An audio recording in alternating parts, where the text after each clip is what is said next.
Chattin with Jackson is brought to you by Jalen Media and HPV Studios.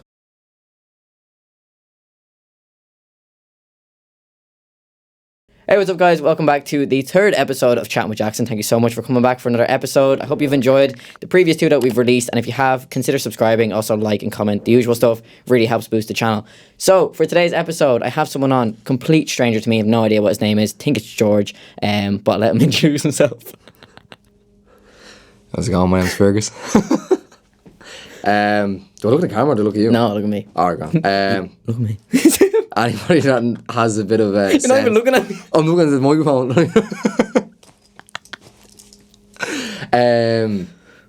Obviously you know I'm your brother.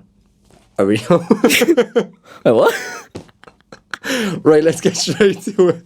I'm not, This is a great start. this is a great idea, wasn't it? Like, mom, jip. This whole podcast is going to Rick, mom, composed. Come on. Right, cool. So, Jordan. Right. Jordan. Yeah, no, it is, yeah. I think so. Alright, no, but all seriousness aside, Jordan is my brother. I can look at the camera. You shouldn't. Alright, go on. Cool.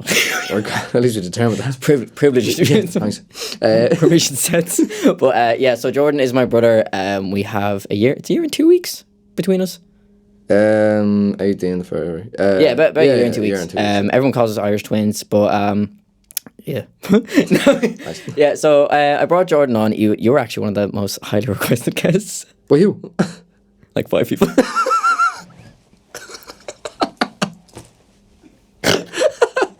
Alright, grand. There wasn't many responses. Okay? Was you honest? My interaction rate on Instagram has gone way down. Let's just say five. Yeah, it's just not getting boosted. I just don't post reels. That's all it is. Right, but like 5. There was like 8 responses. Okay, you still got majority. It's gonna be a long night. Alright, grand. Come on. This is dog show. Right, grand, yeah. Yo, You're really. I'm Jordan. And what do you do, Jordan? If you don't already know, I'm Jordan. For 5 people do. Oh man, compose yourself. Right, grand, yeah. Right, back to serious. Right, I'm Jordan. Right, I'm Jordan. This is the worst idea you've ever came up. Why did I tell you how many people responded? That was like. Really set myself up for failure. You're just gonna see everyone sending a request that they watch this podcast. Right, fucking hell, we're already been fucking 5 minutes in, I haven't fucking done anything. My name is Jordan, as you everybody fucking knows at this point. I'm a filmmaker, ex-musician to be honest. I just consider myself just kind of a bit of an artist, really, kind of like, and an overall, I do a bit of fucking everything. I love the way you say ex-musician as if you died. Yeah, not fucking far off with views. But yeah, I might meet my careers. I'm good with them. I can say I'm your brother. Alright, that's what it is. So yeah, filmmaker, music, artist as well. Like so. Okay, all seriousness, I think we've got the laughs out. Yeah, I'm sweating. I'm actually. I'm even looking in. I'm looking in that corner, and Adam and the face are just red. Shut up. Right, grand. We're cool. But I think it's yeah. So for anyone who doesn't know me and myself, I'm my brother Jordan. Me and myself, my brother Jordan. Thanks. There's like 3 of us. But, so we make films together. We've been making films together since we were like what, like. Jeez, when was the Nokia Blocky released? What was it? When was the Nokia Blocky released? Oh, we started in 2009. My man heard us in the womb go. Yeah, 2009 was when we actually started fucking. Yeah, I would have been 8. Yeah, that was 2009. So we're kind of here now. It's a bit mad though, to be honest with you. Yeah, no. What was? Fast forward. I can't do maths. I really can't do maths. 13 years ahead.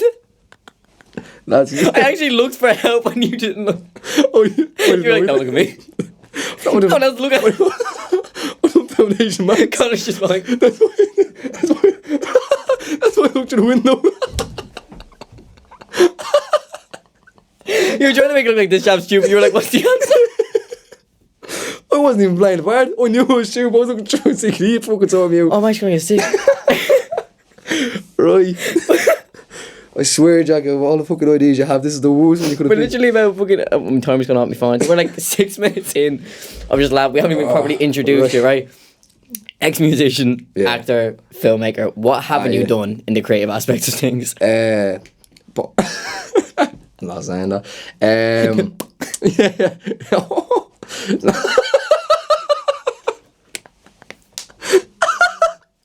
No, we need to stop this. Jack. I'm not doing that. Right here, right, Grant. Right, you need to... If anyone needs a laugh, just watch this I'm episode. sweating. I'm absolutely sweating. Right.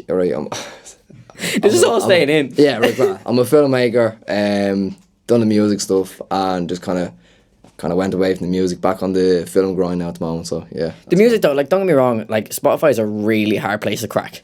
Like, even Connor looked at me because I was like, oh yeah, can we do this, like, this talk show, and and he was like, the first episodes we'd be lucky to get 5 listeners. Oh, I know 5 is like the funny number. They're all my requests.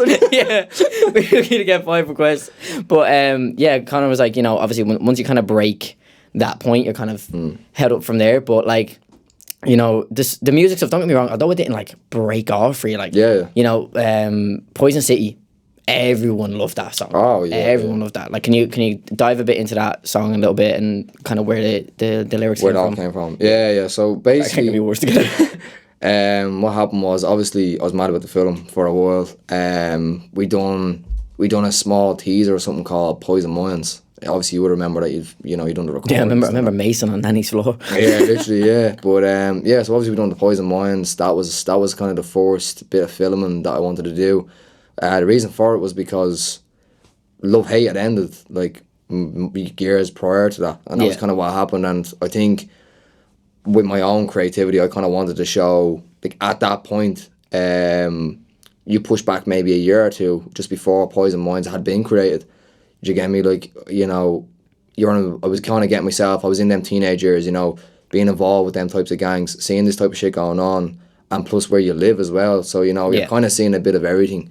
And my own point was to put that bit of, after sitting back and actually watching Love Hate and watching all these other types of crime dramas that were currently going out at the time, my plan was to make my own, so I can say that this is what I see. So I'd make it a bit more realistic. I just thought that some of the stuff was kind of, it's either glamorized or they're so they're so desensitized. Is that what it is? Yeah. So I just thought that they were just not showing the kind of the real truth about how grim it does get. Now, Love Hate, don't get me wrong, they did have some certain scenes in it which would have been... They more so English. They more so showed, though, the, like, successful drug dealer side of it, rather than, like, the people it affects, which is kind of what Poison City touched on. Yeah, exactly. And there was a lot of things I said in, like, Love Hate, like, I thought that they kind of sexualized women, really, and, like, it was another thing is, like, they kind of, like, it was kind of like a... Is it called...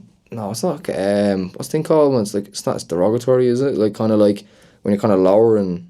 women. Objectifying women, is it? Yeah, I guess so. I thought it was something like kind of like derogatory, or like kind of like when you're kind of just like underselling women basically as a lower standard. But yeah, I'd say objectifying, because they were like, the drug dealers kind of owned these women. Yeah, exactly. Like, and the thing is that when I watched Love Hate, I was kind of like, the women are of what they are. Like they're basically, like, majority of the women that were in it were either just girlfriends or prostitutes, one or the other. Yeah. But then I was kind of seeing the other side. So you're looking in, being from Fingers and stuff like that, you're actually seeing that a lot of girls are actually inclined to be part of it rather than being sexual objects towards the topic. Yeah, I think that was the thing. Yeah, Poison City also seemed to kind of touch on, like, right, these are the leaders and these are the people, like, well, who's their kids? Exactly, yeah. But the other way we've done it was Poison Minds was done, and then at that point, I feel like me and you weren't as far in our career to have the reputation status that we have now to actually get shit done. Yeah. And back then it was kind of more of a hit and miss all the time with whatever project we were doing, whether there was sound issues or video issues or, even at that time we didn't even know lighting and stuff like that properly. And I think what happened was that when the music thing started, I remember they just said, oh look, I want to make a poem about the actual fucking the Fingless, like. And when I wrote that, then I wrote the actual lyrics, and they were just notes that I wrote. Mm-hmm. And I remember they started off, that was where I said, I'm from a place that's extremely deranged, ran by undercovers, snakes, rats, and where the true people are caged. Yeah. And then it was like kind of, I said, what was it? I actually can't even remember my own fucking lyrics, to be honest with you. I'm trying to remember the lyric on top. I remember just saying that it was like where they're born to tire inhalers, were the same people that walk the streets with the same people you see in the papers. And I remember it was like kind of like that.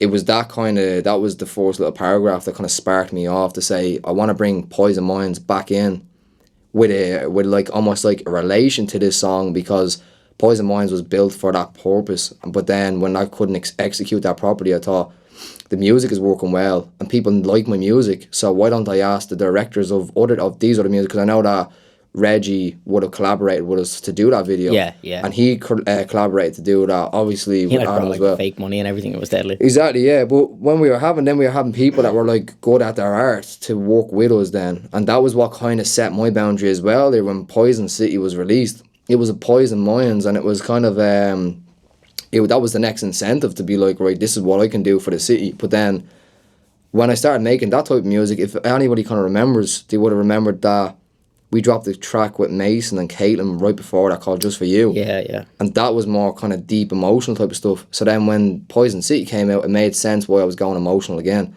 Only problem was that I think I kind of listened, I was kind of getting too much into the emotions, where it got to a point where the underground scene started taking a liking to me. So that was when the working class people started kind of getting involved with me. Then they were taking a liking to me, and they kind of heard what I had to say. And once they heard it, and I used GI, who's Git.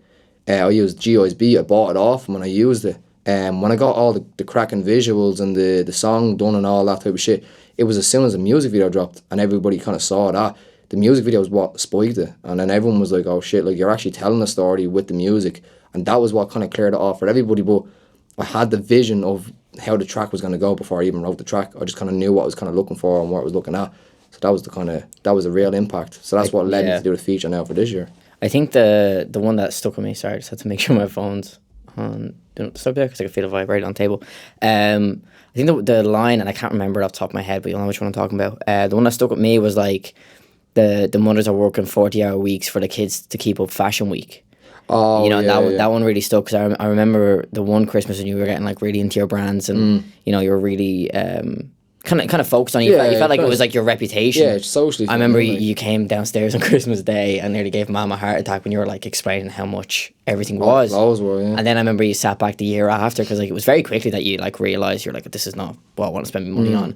You were like, yeah, I don't know why I did it. Like it was just like the lads respected me for it, you know. Like I think it was like a Fendi top, a Goose jacket. Oh yeah, but I think what happened was that you get inclined to think that brands nearly represent who you are as a person. So if you're wearing a big brand, you get me, like that's what, and that was the reason why when I wrote that last line, I said, boys all need to understand that big brands don't make your balls bigger. And that was the whole point that I put across, because I've seen a lot of people wearing, and that was my kind of incentive to turn away from big brands, because it was a true belief that to be deadly honest, when people were wearing them jackets in fingers at them time, everybody either thought one, your fucking family had cash, or else two, you were selling drugs. Yeah. So if people thought that you could have been in the slightest selling drugs, they're gonna stay away from you, because they just knew that you were gonna be trouble. But weren't you like, when you started wearing the bigger brands, you're just always pulled by the guards? Yeah, that was the problem. Because like I remember when the Goose jackets all became a bit of a trend. I remember I bought it within like, it's around a year of like when it all kind of we'll just off. stay with legal money. Oh yeah, of course, yeah, with clean money, yeah. Like we were working in the Spar at the time, yeah. So like literally, like I was paid out of that, and it was fucking dodgiest no, yeah, I know, yeah. But it was a waste. Some of the best stories came out there. Of course, yeah. But it was a waste of money though. Like really, like looking back on it. Now don't get me wrong, I still have my other jacket, but I wear that when it's cold. Like literally, I use the jacket for when it's looking like when you actually need to use it, not for the fucking thing behind it. But I noticed when I had the jacket off, and when I had the jacket off, or jacket on, or when I had them clothes on, had them clothes off, whatever the fuck it was, whenever I didn't kind of have them anymore, I was still respected the same way. Yeah. So that kind of like, see, the problem was the whole point of the clothes scenario was that I was growing up a lot of the time where we like, you would have known, we would have been slagged for what we wore because we couldn't afford the brands. You get me? Like, yeah, of course. You would have wore the fake brands, you would have wore that, you would have done all that type of shit, because you couldn't afford them brands. So now when you get older and you start to build that bit of reputation. You see other people wearing the big brands, you think that that's part of your social, your intake. You need to kind of like fit in, keep up with the Joneses. As far as I remember, that's kind of the slogan behind it. And when I had the new clothes, then you feel good, so you just want to keep getting new clothes to feel better again. And that's kind of when you're keeping up too much, then where society standards are kind of becoming too much of a fucking rush for you then. But yeah, I think what happened was, I think I already learned the respect of people. People already had respect for me, and that point of people slagging you and people bullying you becomes a no-go because you're original now. Do you get me? Like, so now I just wear my own clothes. I just wear whatever suits me. If I wear a designer here and there, I'm wearing it because I actually like it, not because it's a fucking fashion trend. It's just because I like it. Yeah, I think it's funny though, because like even track it back to say my 19th, like you were well away from like the big brands, big clothes. You would have been 20. I remember I'd booked a table in the academy, and we went in. And it was like, we left it for like an hour, and these guys came over and tried to take the table. Yeah. And I remember I walked over, and even after you were like out of the lads scene, kind of a thing that you're away from all that shit. Yeah. I walked over to the table, and I was like, obviously, like I'm the smaller guy of the two of us. I'm the less intimidating, and I walked over and I was like, oh no, this is my table, and like 3 of them stood up, and they're like, well, says who? And I was like, says me. It's my, and I was shit myself. I was like, says me. And they're like, yeah, well, what's your name? And I like picked up the thing. I was like, Jackson Lennon, that's my name. Yeah. And I remember one of the lads whispering to the other, he's like, here, just drop it. That's Jordan Lennon's little brother. Oh, and the lads, they all kind of looked at her and like, yeah, it's fresh. And that's when you walked over and you were like, is there an issue? And they were like, no, it's fresh, bro. He's just telling us it's his table. Yeah, was that at the rap party? No, there was another one that tried to come over at the rap party. Right. But the academy seems to be the spot for it. Yeah. But I just remember like the lads, they were all like real like broad backed until they figured out that I was your little brother, and they're like, yeah, it's fresh.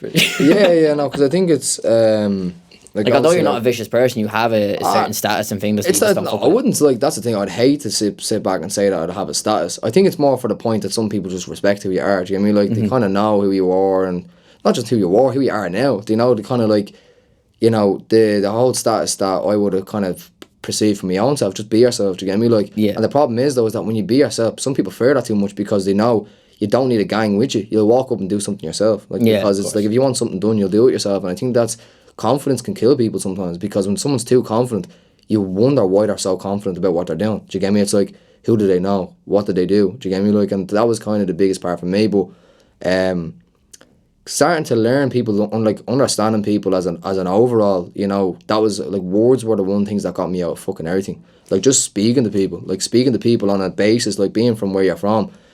You either have one or two things. Either one, you have to be like, if you want to run your mouth, people better know that you're a vicious bastard, or else if you don't fight, you better be really good with your words, because you'll get yourself out of anything. Like, a good speaker will get himself out of absolutely everything, but a good speaker as well can fucking take over the world. Like, that's what you're saying. I can just imagine like me taking on that advice, going in and starting to scrap with someone, being like, look, statistically you would win, but like, let's just say that's just unfair. Like, just talk about it. It's kind of like, it's kind of more to the point where it's like, if you're speaking well to kind of get them people down, it's more kind of like, listen, I am who I am. That's how it is. But a lot of people kind of know who you know, and they know who you kind of, people who would just, they'd stand in for you just for the point that they know you're just yourself. I fully agree with you. And like another instance, again, in the academy, seems to be the spot for it. I remember, again, like I said to you, like when I was medically transitioned, I was like, the fear I have now is obviously standing my ground. I've never been one for conflict. Yeah. And but especially standing the ground for the women around me. Not saying women need men to speak up for them, but just, it's for me. I want to make sure if they don't feel comfortable that I can step up and say so. Yeah. And I remember Kate had gone to the bathroom, so that's why I had to speak up. But we were in the line, and Anna was with me, and some guy took off his jacket and he's screaming at his mate to put it into the cloakroom, and he like swings it, and there's like a metal clasp at the bottom, and just like literally, how sore that spot is in the temple. Yeah. She gets hit in the temple with the metal part, and she just kind of drops, and her eye and all is killing her. And I just snapped, and I was, because this guy had been screaming for his jacket to be put in for like 5 minutes and was skipping the whole queue. And I was just like, are you all right? And I knew once I'd opened my mouth, I was like, right, I've opened my mouth, I need to stick with it now. Yeah. And he's like, what? And I was like, are you all right? And he was like, what are you on about? And I was like, you're out there hitting her over the head, like, are you all right? And then like he starts going at me, and then 3 of his mates stand behind him. Is there an issue here, pal? And I goes, yeah, the issue is your mate hitting girls with his fucking jacket over the head because he's not patient. And when they heard that obviously he'd hit a girl, they were just like, yeah, it's fresh, and like started trying to knuckle touch me and stuff. And I was like, the second I kind of just told them that's the issue, what are you going to say about it? They're like, Yeah, just leave it. And I'm like, right, he's neither in the wrong, but but like stemming away from that, that kind of stuff. Obviously we're talking about Poison City there, and Yeah, what so was wrap that all up. That's basically what happened there with the Poison City. Like, it was that I took a stand, I personally think, just to kind of speak about what was going on around me, and that was kind of it. I think that's what people liked about it. Then it brought me into the underground scene. Then the music, I just kind of got to a point where I just didn't want to make emotional stuff anymore. I literally just wanted to do music as an overall, and I just wanted to have fun with it then. Yeah. So that's where you would have seen Slow Down and all them other fucking tracks coming as well. I'm gonna course in this, isn't it? Yeah, Oh, you already have been. Yeah. But that's where all them other tracks came into, like, having fun with it. And then I just got to a point where I was just experimenting. Like, I was just having fun, just trying to find different things to do.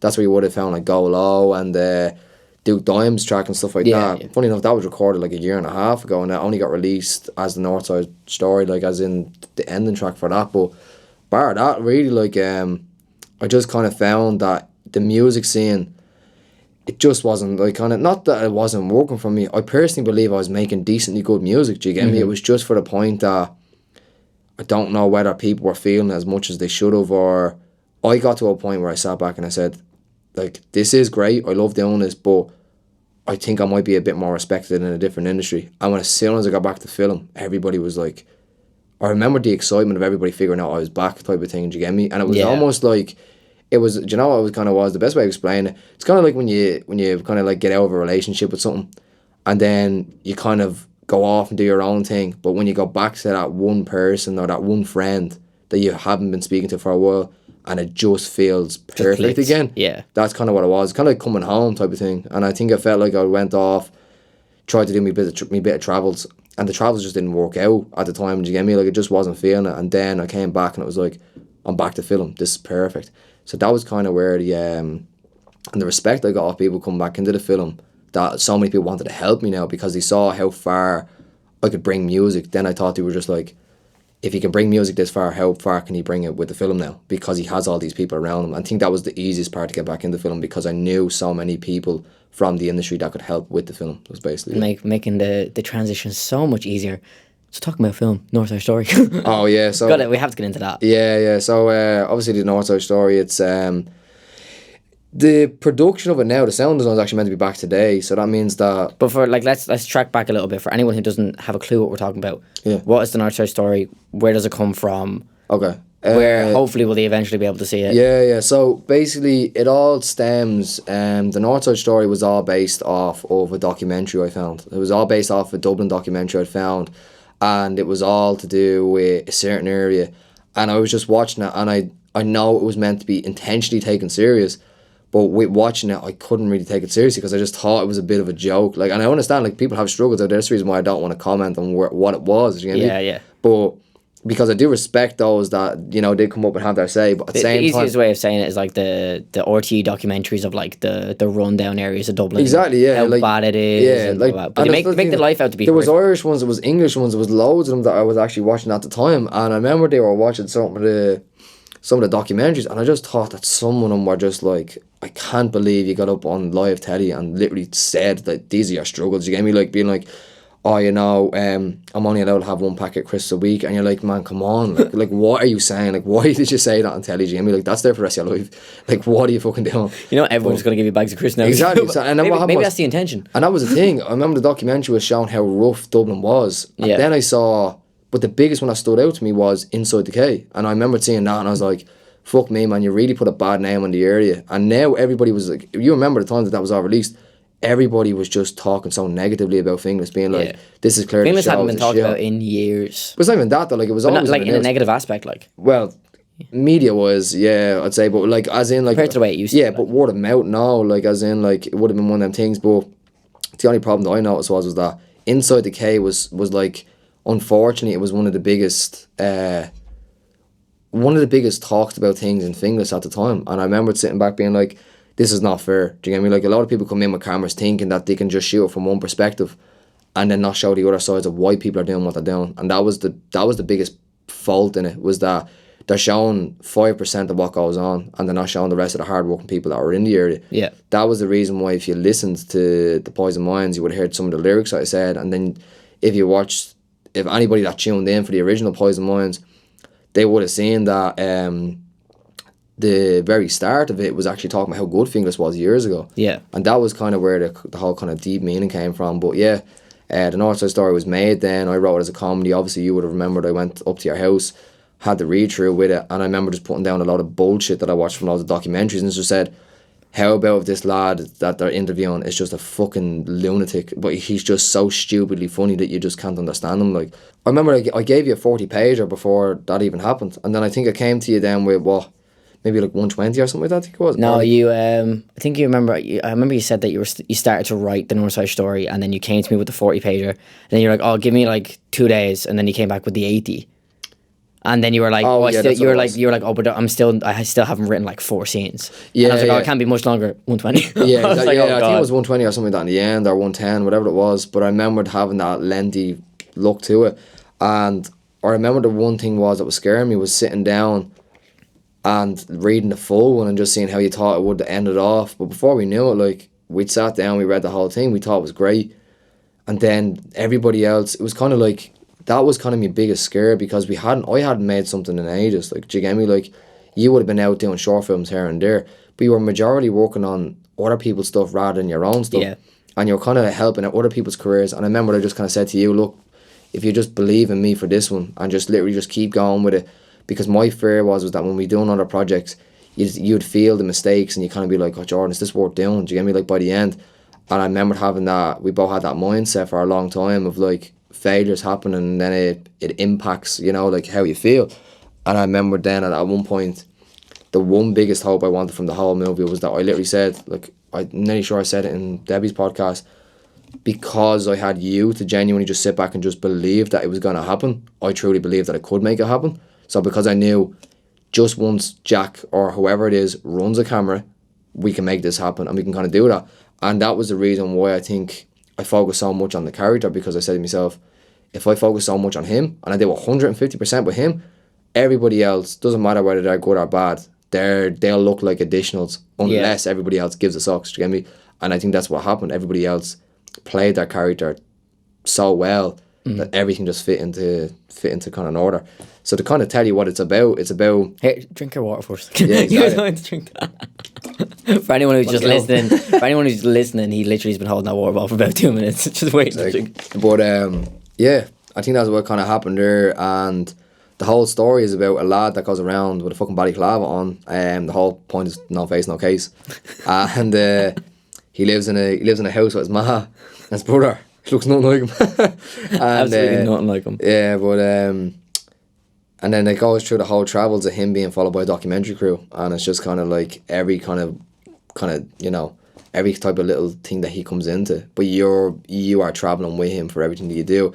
And then it just goes into a lot of bullshit. Then it's just like anything that I thought that would have been stupid to make that was kind of put in. Yeah. But then you had a creative aspect as well. Then you were kind of thinking of other things to do, like the same with the kitchen and stuff like that, which we won't talk too much about because obviously. No, just to give like an idea of the humor of this film, like the way me and Jordan were laughing just at the start of this episode. If you're only listening, obviously you heard us laugh, but like if you're watching the show as well, like you've seen the way me and Jordan, we bounce when we laugh. Like that was every day on set. Like it was coming up with the stupidest shit to fit into the corners that probably nobody will ever spot but us. Oh yeah, no. And it was just so funny, like. And I think that was what happened though. I think the biggest thing from the whole actual project itself was the one thing we always said that we wanted to do was to just say like, oh, at least we could say like, imagine we watched our own movie in the cinema. And I remember that being a dream. Like I remember that being like a dream for so many years.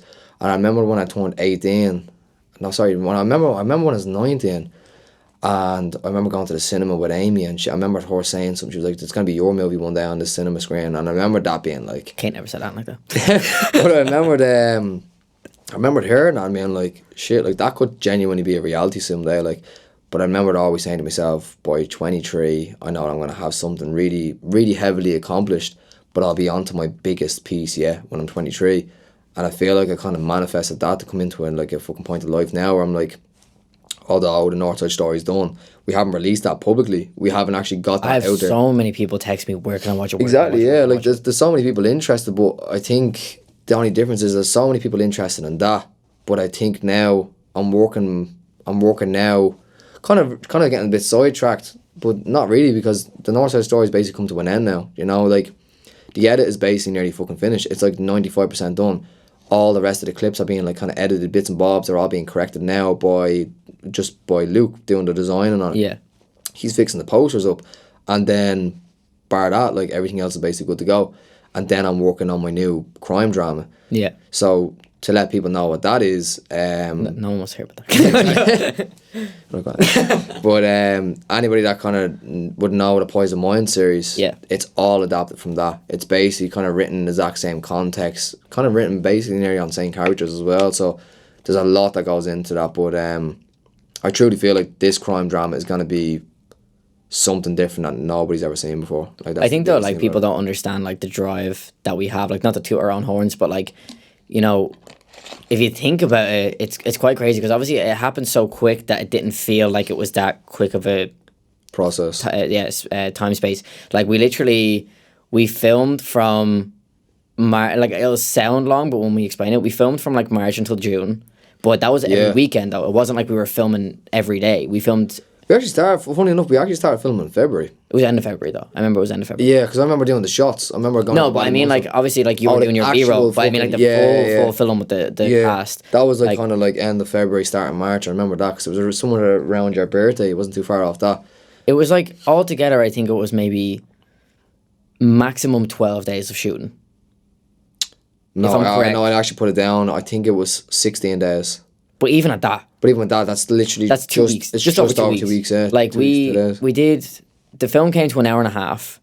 You did majority edit. Obviously, I did a little bit of a color grade, whatever. But you were the main editor on this film. Like, when you think of the time frame, so we wrapped up in June. We had the premiere 11th of July, or 10th. Yeah, I think that was the fucking Even scariest part. Baz was like, "Fuck you guys, make me look bad." Yeah, no, I genuinely, that was like, I'm not gonna lie. I don't think I've ever seen you that stressed. No, that was the scariest point of my life. Like, honestly, like, I've been through some mad fucking shit. I've been in some really bad scenarios where I genuinely thought I'd see that life or death, and that I could still fucking vouch for myself saying that that was the most stressful and the most scariest thing I've ever had to witness in my life. Like, we went away on a bank holiday weekend with you and Amy to her family home, and like, I got there, you were editing. I was leaving, you were editing. I was filming Marshmallow, and Sinead was directing a scene. I was doing the color grade. Yeah. North Side Story. Like, it was non-stop. But I think the biggest thing about it was just the drive behind it. You get me? Like, I think personally, I just saw the end result, and I knew that if I didn't have the deadline done, it was kind of like, that was kind of it. It was kind of going tits up. Like, so I think we both, like, obviously we were sitting up at the top of like the Lighthouse Cinema, which is still insane to say that we like sold that cinema out. But like, sitting at the back, I remember, like, I was literally, like, for anyone who's watching, I was literally sitting like biting the knuckle, waiting for the first laugh, and then when I had the first laugh, I was like, right, I can breathe a little bit. Yeah, I was sweating. Like, I was wearing like a full suit, and I remember literally just sitting in me fucking chair sweating, and I was like waiting for someone to crack a laugh, and I remember the speakers weren't even hired up enough when the fucking premiere started. It wasn't, no. And I remember just sitting there. I remember your one hand was a mic like 2 minutes before the premiere. She's like, "Yeah, you just have to give a speech." Yeah, I mean, you know. fought over who was going to do it. I'm like, right, we'll split it. Yeah, that was a bit fucking mad, but she was lovely though. Oh no, she was. It was just so like last minute. Exactly, yeah. And I think the biggest thing that happened though was that, for the point, you had to do it in the middle of the speaking. For the point that we were able to show that a 21 and a 22-year-old sold at the Lighthouse Cinema. That was kind of like that was a big eye opener, not only for ourselves, but I think that was for a big eye opener for anybody that's in the Irish industry.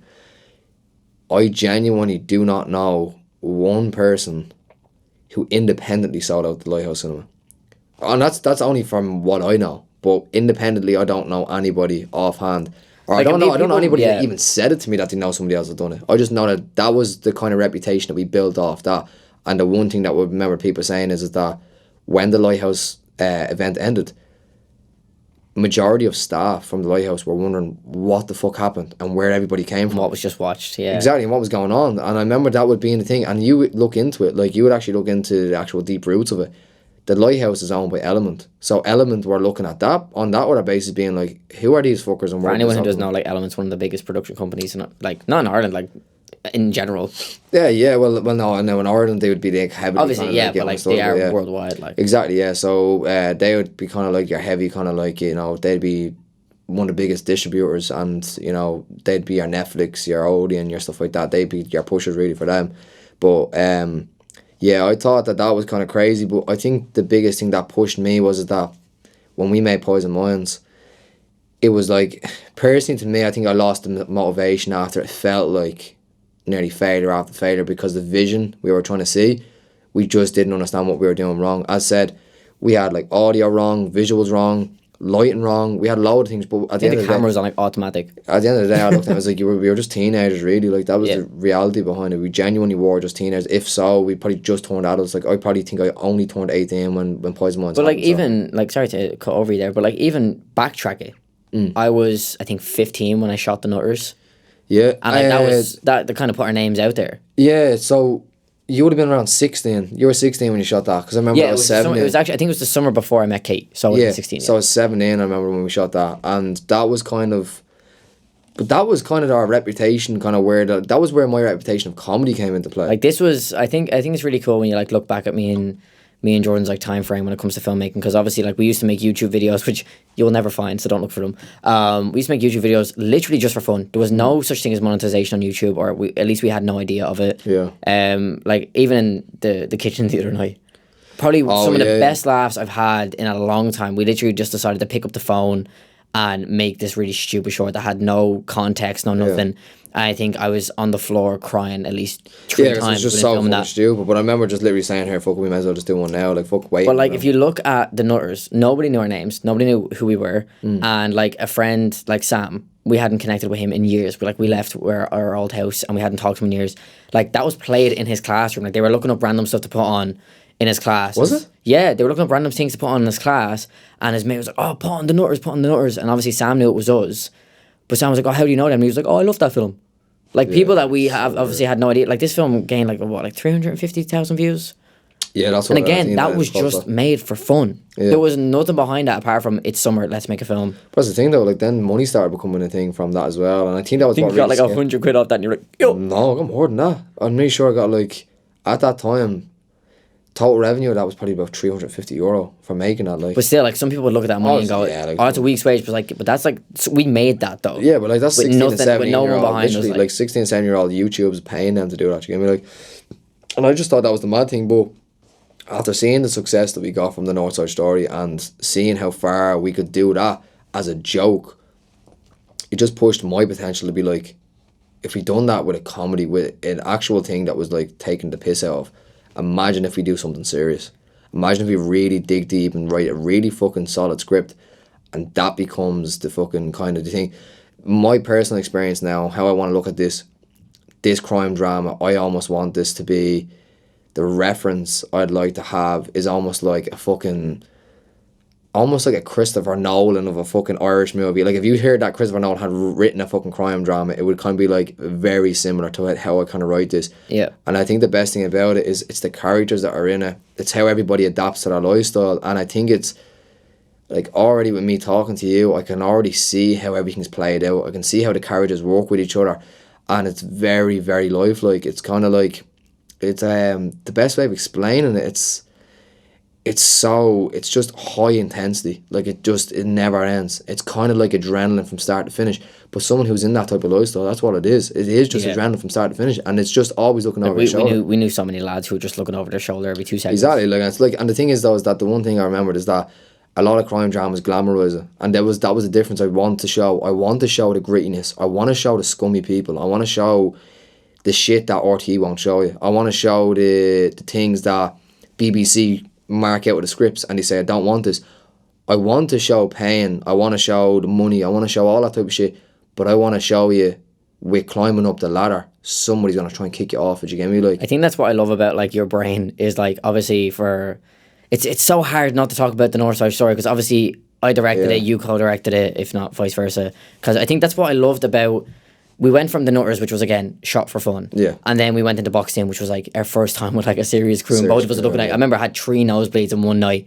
And you were like, look, you just need to breathe. And I was like, I don't know what to do. I'm panicking so much. Yeah. And then we went, obviously, like, we felt like that was the road we had to follow with making films, and we started taking films really seriously and not like focusing on the fun aspect of it. And then that's when you were like, look, let's just do a run and gun style, pick up the camera, film, like audio, like the mic can be in shot. No, it doesn't like matter, people think it's a prop, like the actual mic your man holds is what we use. And that's what I love about it is like it has the potential that what I love is it has the potential to be successful and piss off serious filmmakers who take film so seriously. But that's the thing, like, though. The mic isn't shot. How are you going to get this done? It's like, Exactly, that's the point. But when you watch the movie, though, it all makes sense. You get me? Like, you're watching and you're like, oh, not only is it being shot by a professional crew, the professional crew are even just as stupid as these lads because they're not professional at all. Because and they are the crew. Exactly, they're the crew. Do you get me? Like, and like, just like the whole point was that the documentary crew are just as stupid as the people recording because they're so oblivious to what they're doing as well. They're not even keeping track of like what's in shot, what's out of shot. And the whole thing of what I wanted from this was, I remembered having the conversation with another person at the time, and the whole point was that they said, film has to look great, it has to do this and it has to do that. And I remember just saying, I understand that, but let me give you a script and let me just sit down and listen to it and just see how it works. And I think you might just think differently about how film is done. And personally, I think that this is probably the most experimental movie we've probably made, to be honest. Oh yeah, but it's like, I think we broke a lot of boundaries in it, and I think the way it looks is like people are asking me where are you going to enter into film festivals, and they were like, are you going to put it in as a feature, are you going to put it as a documentary? And I was like, if there's a space for experimental, I think that'd be another thing as well, because we are breaking the rules of film. Like you're walking in front of the camera, you're showing camera, like there's so much shit that goes on. And also, just really quickly to cut over you, just so people know, this film was an hour and a half long. Yeah. Again, we shot it over 16 days, but like over, say, like 4 months, whatever you want to round it up to. What was the budget? Oh shit. My pocket. So the budget, it was under $1,000, wasn't it?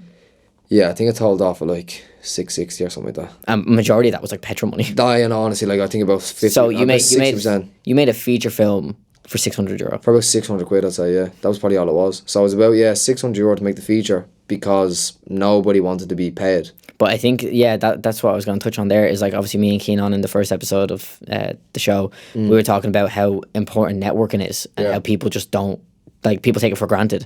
And like, you know, everyone that was in this film, including crew, like, because obviously we have the crew in the film that play like the director and the producer, but they're not. But the sound guy in the film is actually recording sound for anyone who's gonna watch it. He is actually recording the sound, but he's not a sound guy at all. He's actually one of our friends who's deaf. Right. He's legally deaf. But he actually did a good job. We showed him how to do it. He did a good job. But like this film, like the crew, the cars we used, the houses we used, the locations, everyone just did us favors. Exactly, and I because they believed in the film. The biggest thing about it was that when I was picking cast and I was auditioning people, I remembered, and if anybody remembers, I think Sinead would have remembered, Esther would have remembered. And these are some of our really good friends now. Yeah, people I didn't know on the outside. This was the first time I'd met Sinead and Esther, and I remember having a Zoom chat with them, and I said, look, listen, I have these roles, I know he's applied for these ones. Esther applied for the dentist role, and then I was like, perfect. And I remember she'd done 2 versions of it, and she'd done 1 version, and it was very theatre based. And I remember looking at it, and I was like, look, I can't even, like, I'm a fucking film fucking geek. Yeah. Was it theatrical? Is that what it's called? Theatrical, yeah. Theatrical, yeah. Well, if it's like very extravagant. Exactly, and it was very kind of like, it was very kind of performed in a theatrical way. And I remember seeing that, and I was like, oh shit. I was like, she fits the bill, but it's not in the way I need it. And I remember saying she's a musical girl though. But I remember saying to her, I was like, oh look, audition's great and stuff like that. And don't get me wrong, I got plenty of auditions. I got plenty of people as well that I'd love to link in for the next movie. I had some good people that probably would have ended in no-shows, got kind of like loads of stuff like that. But I appreciate all the responses I got. I got a shit ton of auditions on it that came through. I remember you text me being like, I'm going to need a hand with this. Yeah, because like it went from like, I remember when we first done Poison Minds, we held auditions, and I think, fuck me actually. Oh no, sorry, we done the Nutters first. We done the Nutters auditions. Yeah. And we done it at the youth centre, and I remembered there was a show. Oh, we did do that in the youth centre. Yeah, and I think there was a show where like, we were trying to cast 6 boys and 6 auditions. It's like the 5 again. And we were like, oh shit. And we were like, you got the part. Before we brought them in. And then we just looked at the list. There's nobody else. But Yeah, that We was made it work though. Made it Yeah, work. it worked. But we got the 6. We got the 6 lads because. But you know what though? Like I think obviously we're running out a little bit of time, so we don't have much time left. I think we're gonna need a part 2 with you on it. Honestly. Yeah. But like, if people had us saw like at 16 and 17, and like we had that scene where we woke up at like 4 in the morning, walked down to the field for the Nutters. Oh yeah. And just threw a ball at Mason's head for a good hour. I know, yeah, but No, that was the whole scene. that was the whole team, yeah. Like, this is 2 lads who are literally on fucking school vacation and just have nothing else to do. Yeah. And it kind of was our kind of a little breaking point into the industry. Yeah, and I think that was the best point about it, is that it took literally, when someone says what I was always told when I was in school and when I was trying to become a filmmaker was like, I always said, how do you get into the industry? How do you do this? How do you do that? The one piece of advice I was always given was just pick up a camera and just record something. Yeah, and I didn't believe it. I was like, oh, that's stupid advice. And now I look back and it's exactly how I am where I am right now, because I wrote the Northside story and then gave the script off to people. We just picked up a camera and we just shot, and it was like, it's exactly how we are. We are kind of where we like are now. that was like what Boxed In. Well, we obviously got sent over those the links for like applying for funding, and I was like, oh, Screen Island's never going to fund it, and you were like, oh, just submit it anyway. Yeah. It does you no harm to submit it, and that's when I submitted. I remember I was so mad at you though, because I rang you the morning that I found out that we got funding, and I think we'd submitted 2 scripts. I'm not too sure. I can't really remember. I think I was gonna submit one, and then I was like, Joe, I'm gonna submit Boxed In. Yeah. And you're like, oh, I'm not too sure about that one, but like, sure, go with your go. And I remember ringing you that morning when I got the funding, because I the only way I can like reference it is like jumping out of bed, like that scene from Charlie and Chocolate Factory when the granddad gets up and he's just doing the jig. Like, he hasn't gone out of bed in years. And I was like, I have to ring Jordan. I was saying to Kate, and I rang you, and I was like, we got funding. And you're like, what? You're like, backtrack. Where did we get funding from? Yeah. And I was like, Screen Ireland's gonna fund Boxed In. You're like, oh really, that script? And I was like, yeah, you fuck, that's script. And you're like, no, just mean like, I just wasn't sure which one you were talking about. And I just remember going into Mom being like, oh yeah, do you remember the fund? Yeah, the place I applied for, and I acted really sad, and she was like, you didn't get it, and I goes, no, I got it. And she was like, I was like, like, you know, they put it up to $5,000. Oh yeah, I seen that now. I was like, that would have been nice. I know, yeah. Jesus. Fuck, I would have been able to make the fucking next feature with $5,000. Honestly, I think if you gave us like $1,000 and was like, make a feature, we'd do it. Oh yeah, like that's but like a dramatic feature, we could do it. Exactly. Like, I think now we're trying to actually set a GoFundMe for this next. Okay, so podcast is done, people. But we're trying to set a GoFundMe now for the next crime drama, because like right now, like obviously I work full time, you know, you're trying to make funds, but reality of it is, if I could fund this all by myself, I would do that. But at the end of the day, like, people have bills to pay, have shit to do, and like right now it's like, the GoFundMe that I'm looking to do would entitle people to benefits of the movie as well. So as in like signed posters by cast and crew, and some really, really cool additionals as well. We're linking up with Ocean One as well. Obviously keen on, probably well spoken about on this podcast and this whole series, I'd say. Like, is that it? But and I'm fucking wearing this shit, yeah. Is that an Ocean One top? I know, I have this actually way too many t-shirts over him, and I actually just keep I was going to wear my Ocean One top for this one, but I was like, I feel like Jordan's going to wear his. It's going to look like product placement. That's what I'm saying, I'm not fucking far off doing it. But yeah, no, I only linked up with him not so long ago. I think we had a big fucking hour-long phone call as well. And plus, I think we speak about him so much because we really kind of do Yeah, it's not even a thing of like he owns this brand. It's just I genuinely like the guys. I just sound. Yeah, I just kind of like promoting, kind of, you know. And like me and him hadn't talked much in person at all. And the second we sat down at this table, it was just conversation. Like, I had to turn off the cameras. I was like, we can't keep talking. Yeah, I know. Well, I think that he's just really easy to talk to. But yeah, the whole film thing right now, that's kind of what we're doing. The Northside story, that's kind of coming to an end. Hopefully we can see it in the cinema now soon again. All shit hits the fan, probably just do another public premiere, and then maybe Amazon Prime rental or something like that, you know, just try and see can we make a few funds off that. So there's going to be a way to see it either way. Exactly, yeah. And it's I'd say it'd be within the next less than 12 months. I think, like the last thing I'll touch on, I think people keep asking us like, where's it going to be? At first we were really, really pressed on distribution, and then when we saw the reaction it was getting without even posting anything, like the interest I had, just people being like, we're going to see it, because we showed people that we sold out a cinema independently. You started posting those reels to show how fun the night was, to show little clips from the film, and the interest it got, it was just spiked. So I think no matter where we put it or who takes it, it's going to be a success to us either way. Yeah, exactly. That's what I said. Like, I really worried about like where it went and the success of it. But now looking back now and looking at what we done, funny enough, it was the journey of the whole entire thing that actually just made it what it was. I found that my passion was not for success. My passion was just to make film. And I remember that making something that you can sit back and make your family and friends laugh for like literally stupid shit. That was what kind of made me happy. And knowing that people were proud of you, it was kind of better than the money aspect. But don't get me wrong, everybody needs to make a career for what they do. Yeah. And that's what kind of pushing me right now. So I hope in the next few years, and I'm kind of hoping to put a bit of money on it. Before you touch on that, the last question I always ask everyone on the podcast, as if I've made loads, that's the third episode, is what's the goal? Where do you see yourself in 5 years? The dream? 5 years down the line, I picture myself working on some really, really good productions. Like, I feel like I truly believe, 5 years down the line, I personally believe that I will be visiting them premieres. I will be visiting, them red carpet type of things and stuff. I feel like I will be invited to these type of things. With your little brothers, your yeah. But no, I definitely wouldn't toot my own horn. I'd say that 5 years down the line, I'd see myself very heavily. It's a podcast, toot away. I feel like just heavily film based. I feel like I'll set my mind down next year or two, and I feel like all of that shit would just be so natural then. How many features do you want to have done in the next 5 years? Oh shit, that's a fucking hard one, because I don't know what I want to do with TV series or something like that, like, do you get me? But I'd hope by the end of 2023 I would have hoped to nearly clock 2 features then. So that would be the Northside Story, and that'd be the crime drama as well. Yeah. So that'd be kind of 2 features to go. In the sense of collabing for features, like as in like maybe where I'm working on somebody else's movie, that could be different. Do you get me? I could be working on my own and working on somebody else's as well at the exact same time.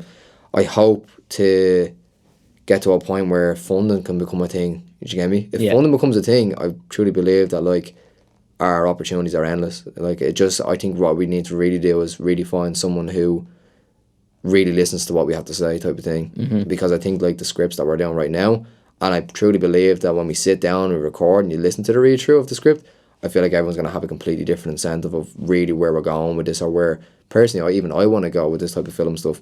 I really think it's just going to open a lot of people's eyes, so I think that's the better part of it. Perfect. Thank you so much for coming on. I really appreciate it. For anyone who doesn't know Jordan's socials or anything, make sure to go and check them out in the description down below. Sorry? I'm George. Thank you so much for watching. We'll see you in the next one. Jordan, thank you so much. No worries. Cheers. Bye.